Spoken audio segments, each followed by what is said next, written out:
Well, we spent the week talking about what type of a big game this is for the Georgia Tech Yellow Jackets. Now it's time for Georgia Tech to deal with the pressure.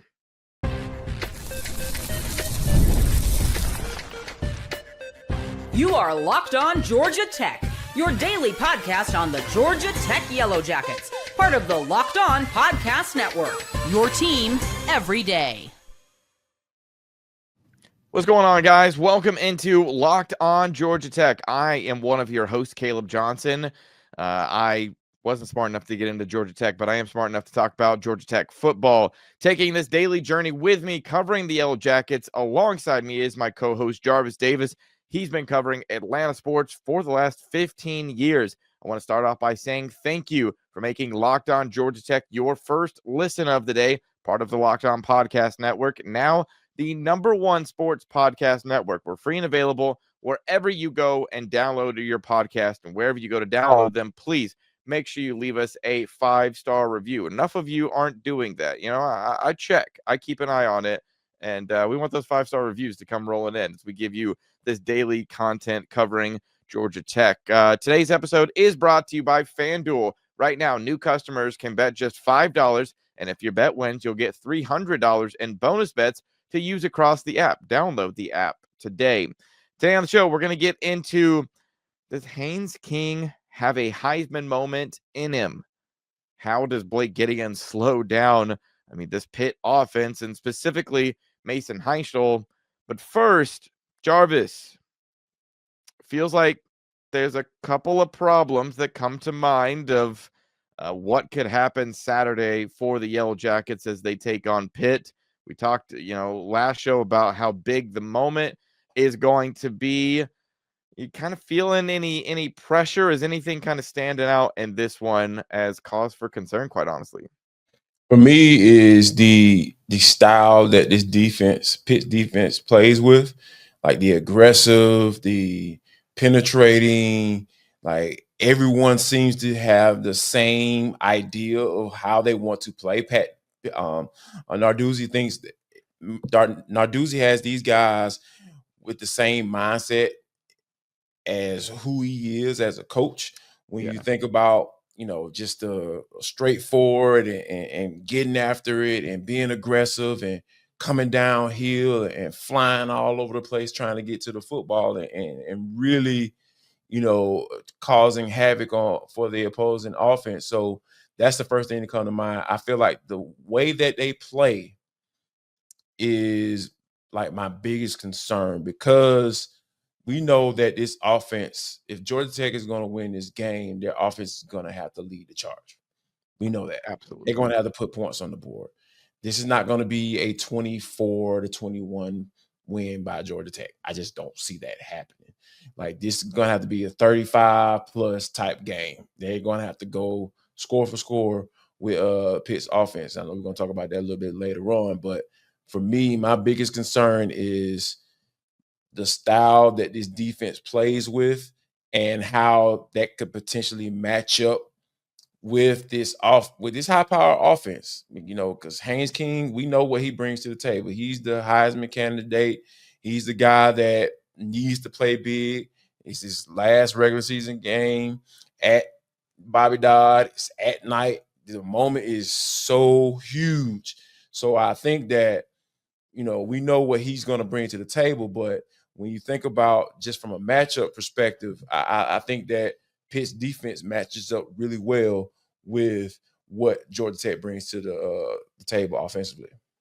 Yeah, I think, for some fans, like, you can see the Notre Dame game and you go, well, how great is Pitt's defense really? Because, if Notre Dame's able to score 37 points, then clearly there's some holes there. And Sure. I feel like, to that point, obviously how that game played out, and an early turnover, kind of flipping the script on Pitt and getting them out of their style of play that they would have, preferred to have. Now they're going to throw the ball a ton, and as you mentioned, like, we'll get into their offense in a bit, but I think for them defensively, if you've got an offense like Georgia Tech does, it kind of lends well to what they do well, which is stopping the run. Jarvis, I had not realized until I started going and looking through the numbers that their defense in the ACC, as far as keeping people off the scoreboard, doesn't necessarily blow you away. I think they're kind of like in the middle of the conference as far as how many points they're giving up per game. However, their rush defense is 9th best in the country. They're allowing about 90 yards a game is what they're averaging on. Meanwhile, Georgia Tech's rush, their offense is used to rushing for like more than double that, essentially, in that like 211, 212 mark. And so I get slightly concerned, especially after what we saw against Boston College, where yes, the Yellow Jackets were able to break some runs and get some home run hits that obviously, is what propelled them to being able to win that game. But finding that consistent run that you don't get yourself in 3rd and long because you're running for 2 yards and getting stopped, or because you're running and losing a yard, and that sort of thing, like that is kind of the concern, because you start looking at Pitt's defense. They're, like you said, they're giving up points, they're giving up touchdowns. I think it's like 30 touchdowns and 8 field goals, this season. So like they're giving up points, but they're certainly giving the teams who like to run the ball a pretty hard time. And it starts with, I think, one of their best players on that side of the ball, and Rasheem Biles, and just the physicality that he's able to bring with not a very big frame, but kind of being able to on that smaller, lighter in the back end kind of frame. He's able to move around a lot, get a lot of tackles, and that certainly presented a problem for some teams. And it's why it's weird, Jarvis. Like when I look at this Pitt team, that statistically, like they should be better than their record has shown.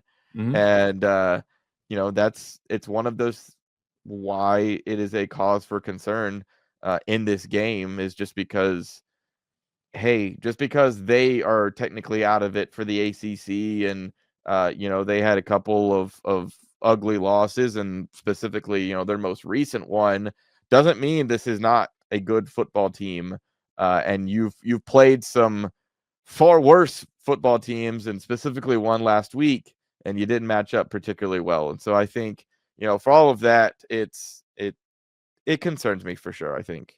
I want to go back to that Boston College game. I think that opening drive, I thought Buster came out with the idea that they wanted to throw the ball around a little bit. They got the ball out of Haynes King's hand pretty quickly, and I was just like, I don't know about this one. Their run defense is not that great. You can turn around and hand that bad boy off, specifically to Malachi Hosley. And I think he's going to be a factor in this game as well. But the second drive, they came out, start running it, and then they were able to, move the ball down the field. And I think this particular game, and looking at what this Pitt's defense strength is, I think you kind of got to, bow up a little bit and say, yep, we don't care that you're really good against the run. We are too. We are actually great against the running the football. So it's good on good. And I think that Buster has kind of established that in that first, that first series, and coming out and showed them like, hey man, we're going to run. Throw some different types of runs. Throw some QB runs. Turn around, hand it off to zero. You can get the ball to Jamal Haynes if that's your thing, if you want to do that. But like, I prefer to get the ball to the most explosive back on this team, and the guy that has shown you that he is the game breaker, the game changer for you, that could potentially carry you to, or help carry this offense to a bid into the ACC championship. Yeah, I think I would prefer this week to see Jamal Haynes touch the football before Maddox does, just because nothing against the freshman, but coming in the game and your second touch you fumble the ball, like Yeah, I'm gonna need you to go sit down on the bench. And Yeah, and that let these. was interesting choice there. Yeah. Yeah. Yeah. Well, and that's and I think like to this point, Jarvis, of maybe another kind of concern or problem that this game presents is just particularly kind of overthinking about all the things that you can be doing out there, and whether or not you just want to maybe do too much before we get out of Caleb, this. let me tell you something. Like, this was something that when I reported, we were talking about, me playing ball in college, Yeah. and my first meeting, defensive coordinator, young guy, one of his first opportunity to be a DC in college, and he walked in the room, looked around, looked everybody in the face, then he wrote on a little whiteboard, KISS. And he said, "Does anybody know what in the room know what this means?" And one of the senior safeties, raised his hand and said, "Keep it simple, stupid." Yeah, man. Pretty much. Don't get cute. That's not who you are. You're not a cute offense. Like that little muddle huddle 2-point conversion last week against Boston College. Throw it in the trash. Yeah. Matter of fact, set that play on fire. That's not who you are. Give me this QB counter. We know 10 gonna get the ball, and stop it. Stop it. And I think this is the game that you continue to establish, like, hey, you one of the best offenses in the entire country, and led by a Heisman candidate that should get a trip to New York. So yeah, keep it simple, stupid. All right. Well, when it comes to keeping it simple, is it simple for Blake Gideon to slow down Mason Heintschel?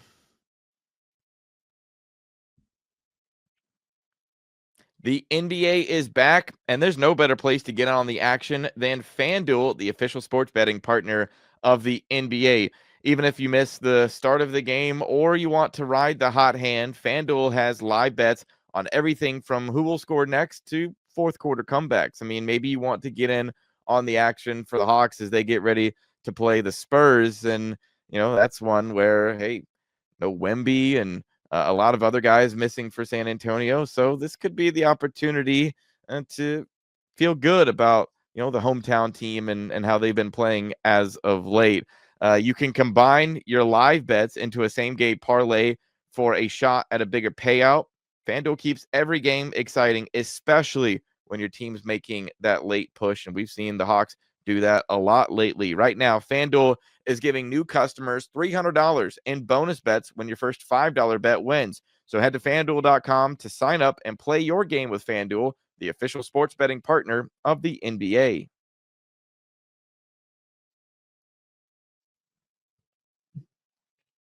We want to thank you guys for making Locked On Georgia Tech your first listen of the day. Thank you for making Locked On the #1 sports podcast network. Jarvis, it feels like this is the part of the game that everyone's concerned about the most. Yes. Based on defensively how they looked against NC State and then how they answered 2 weeks later, Boston College, yes, you have the #1 offense in the country with Haynes King. However, you're going to play a Pitt offense that, as far as points per game, they're #1 in the ACC. Like they and this kid Heintschel, like he can spin the rock. Yeah, man. That's why I feel like this game has to be a response to the putrid play of defense that allowed over 1,100 yards of total offense to Boston College and NC State. Sheesh. They should be ashamed of themselves, and because that is just unacceptable, man. You can't do that. So, in response to that, I feel like Blake Gideon needs to heat this young boy up. Mason Heintschel should feel it, and the reason why I say that is because in the first couple of drives against Notre Dame, he looked comfortable. He was slinging the ball all around, and I was like, "Oh, okay." That first series, I was like, "Oh, I see why Narduzzi might be around for a little while because you got Yeah. a nice little young boy at the quarterback, and he can slang it a little bit. But oh man, when Notre Dame started bringing that pressure, and when he threw that pick six, and they took that bad boy to the house, that the following the thrashing that ensued after that, and the uncomfortableness that he had in the Right. pocket going forward, it was evident that he was done. He was shot for the rest of the game. And I feel like Blake Gideon has to put him in those situations, force him to make mistakes. You do that by putting pressure on that guy. 5, 6 man pressures, bring second level guys in, and let's play a little man behind that too. You can do some zone blitzes. I don't know if I necessarily want that going on, but I want to say the same thing that I said about Buster. Keep it simple, man. This is not one of those situations where you got to disguise coverages and throw all types of different things at exotics and having all these rules and everything and checks and check with me and all that stuff. You don't need to do all that. Like, hey, if we want to get you in third and long, we coming. We're gonna get that ball up out of your hands. So I think that they're gonna have to heat Mason up if they want to have a chance of not necessarily shutting them down. But if you can only give up maybe 25, 27 points, and your offense averaging 36, you do the math. Well, that's I think that's it, Jarvis, is understanding like Heintschel is going to get his, like he's a freshman, so yeah, he also might make a mistake, but he has shown ever since they turned, things over to him and let him start, that he can spin the rock, that he can find his receivers, that he's got some great instincts, it seems, that come, naturally, or at least have been coached up to him at a pretty young age. And so my thing for this Tech defense is like, you just can't give up. You can't get too far behind early on in the game, because what we've seen from Tech is, okay, you get late into games and you can buckle down. I mean, if you think as recent as Boston College, all right, right there at the end, yeah, you're getting them to punt. You're getting them to kick field goals instead of You're giving up sacking the 7. quarterback. Imagine that Yeah, concept. Yeah. right? Yeah. But those, Shout out like, to it you, was Yellowstone. Good job. Need more of that. it was just like, but they warmed up to it, and the problem Yeah. was at that point that they were so far behind that your offense had to play out of character and play catch up. And when I feel like when you've seen this team play catch up, it was that NC State game. I think of the Wake Forest game, and like other moments where you felt far more confident about them is how they were able to keep it pretty close with Clemson, and certainly, like your Virginia Techs and even Duke. Like, I think of Duke got to a point where you were concerned, but even when they made it to the red zone, you were able to, whether it was luck or not, you got stops that kept it from getting too out of hand early, to where you had to get away from the style of offense that you wanted to play. But you talk about the complementary football aspect of it. Jarvis, we hear coaches say that all the time, and that's a big part of it. Is I firmly believe that Heintschel in this Pitt offense is going to come out early and try to sling it around and try to shock Georgia Tech as they're playing, a big time home game at night with the atmosphere that we've already talked about, some. And so, like, those are the important things. And I also, Jarvis, I want to play a cut from Malik Rutherford. I know we're talking defense, but I think this applies to the defense as well. And something that they just has to be a focus of this team is not allowing the pressure of the moment of, hey, we know if we win, we're in the ACC championship, and we know if we lose, our season could be over, kind of thing, to not overwhelm this team. And I think Malik Rutherford talking this week to the media had a really great way of kind of describing this. Me personally, I try not to get too high, get too low. Just try to stay in the middle, no matter like what game we play, who we play. Because when the stakes are higher, people tend to get like more nervous and more like, just more anxious, and that's how you make mistakes. And you don't go out there and play carefree. You worry about trying to do things right all the time. So yeah, we really just trying to go out there and just play. Of course, we know this is a big game, but at the end of the day, you just got to go out there and play and be yourself. I think when you look at that clip, that is how defensive players are supposed to play all the time. Yep. No matter the how big the game is, or this is a win or win type situation. Because I know if I have defensive guys out there thinking, we're going to lose. Yeah. We're going to lose that play. We're going to lose that series. We're going to lose that down. We're going to lose the game eventually, because like that's when you're talking about having an offense that could potentially put up that many points and they can attack you in a way that is part of your weakness. Because what have we seen these past few weeks? In these past couple of games, a lot of explosive plays, a lot of blown coverages, a lot of guys before the snap looking at each other like, what we do? Okay, we're just gonna figure it out, and then they give up an explosive. So like those guys have to know what they're doing. They have to understand the magnitude of the game, sure. But you got to know, hey, man, I know if we get this particular look, here's what potentially going to come our way. Or we are just going to solely depend on down and distance, D&D.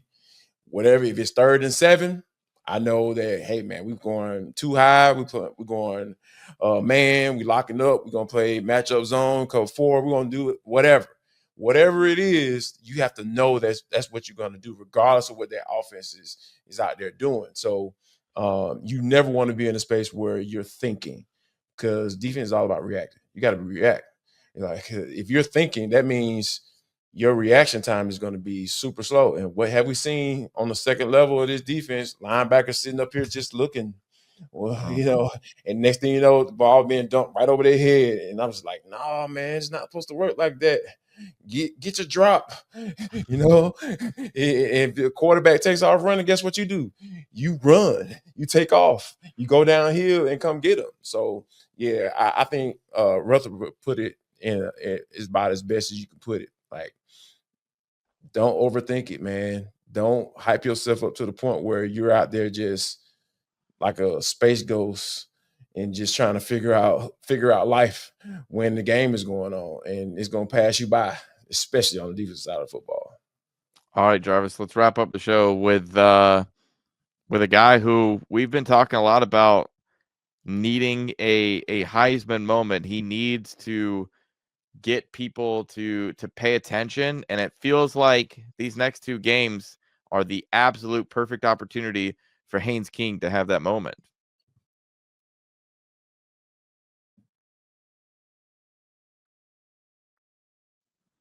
Jarvis, does Haynes King have a Heisman moment available to him, whether it's Pitt or finishing up the season at Georgia, enough to show the voters he's worth at least getting a seat in New York?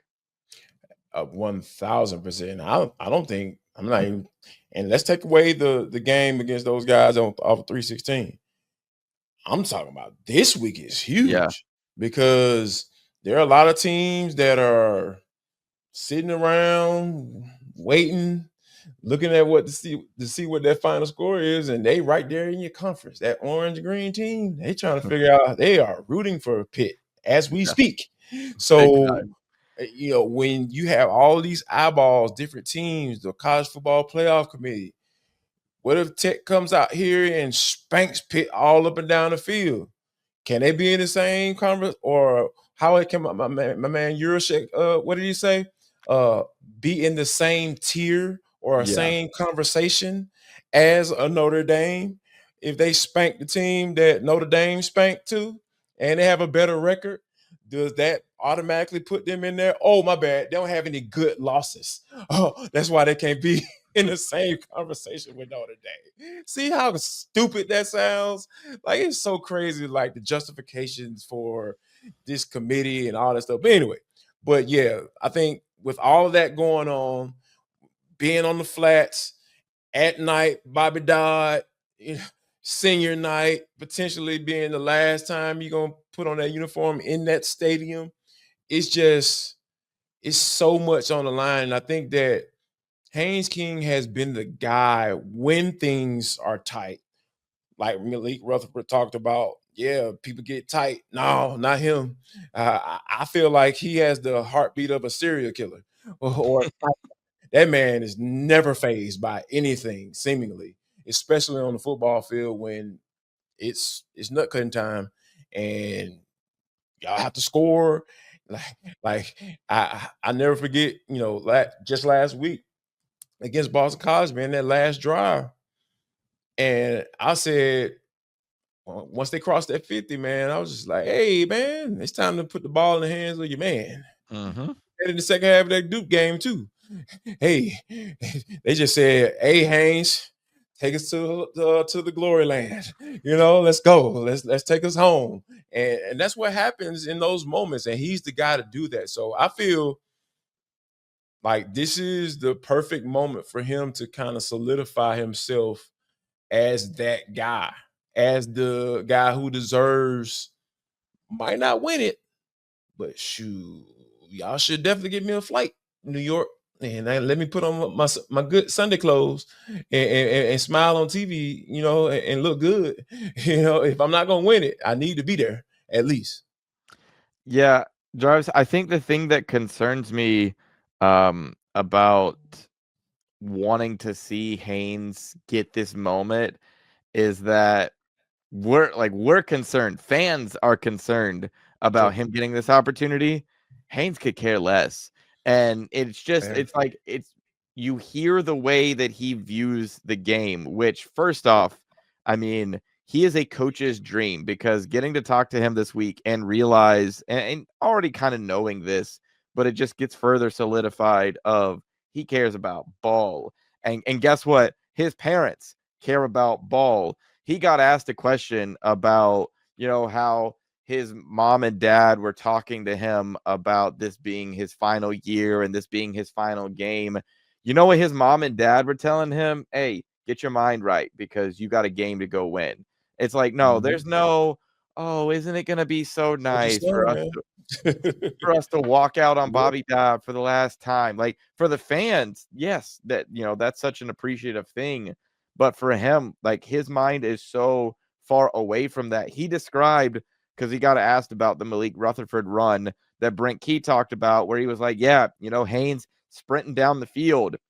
Well, I think a lot of people assumed that Haynes King was sprinting down the field to support his teammate.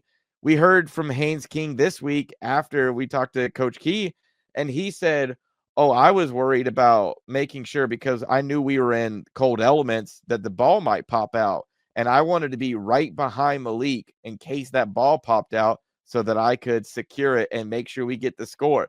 Like that. Dude, that's true Terminator type. Yes. Yes. Like, that is a true football mind. He's got one focus.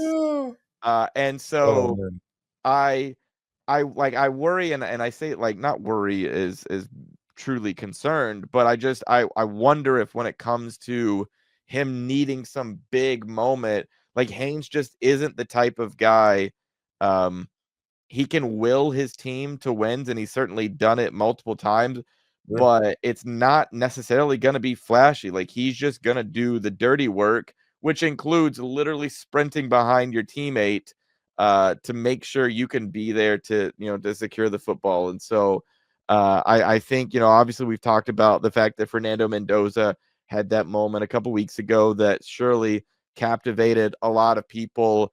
I think people are wondering if Marcel Reed is going to have some big moment against Texas, but I do hope that there are more eyeballs on this game for Georgia Tech, given the time of day that it's going to be played, and given that it has some magnitude is in it that people know, including the College Football Playoff Committee, including the Heisman voters, that this game is going to matter for, for their future and for the potential of them going to the ACC championship. Like I hope that support is there, because certainly Haynes deserves it. And I mean, we've talked so much about him just meaning so much more to this team than any other college football player, and isn't that really what the award is supposed to be about?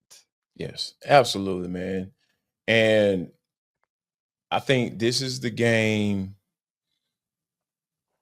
regardless of whether people on the outside look at this team and look at this game and say, oh, that was the Heisman moment right there. Mm-hmm. Especially, how a certain network, how they kind of fish out for those type of things. They go fishing for that type of stuff, on purpose. I think that 10 is worried about what that final score is and having one point more than the opposing team. And he don't care how he gets there, like you said. So, yeah, I think that's what it's all about. And to be honest with you, I don't even know if he even really cares about it. Doesn't seem like it. He doesn't strike me as a guy that kind of shoots for individual awards. He's real big on team. So, but I do think you're going to be enough eyes on this game for him. If he plays well, which I'm assuming he's going to do, this could mean a lot for him as an individual. That's going to do it for this episode of Locked On Georgia Tech. Tomorrow, we will get into our final thoughts of the game, as well as talk about the seniors, because it is going to be senior day after all. Make sure you subscribe on YouTube and anywhere you listen to podcasts for free. Follow the show on social media, Locked On Georgia Tech, as well as Jarvis at JarvisD90. I'm at ATL Johnson 18.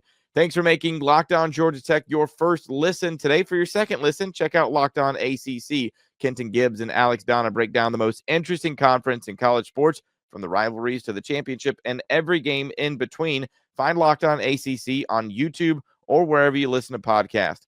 For Locked On Georgia Tech, y'all have a good one.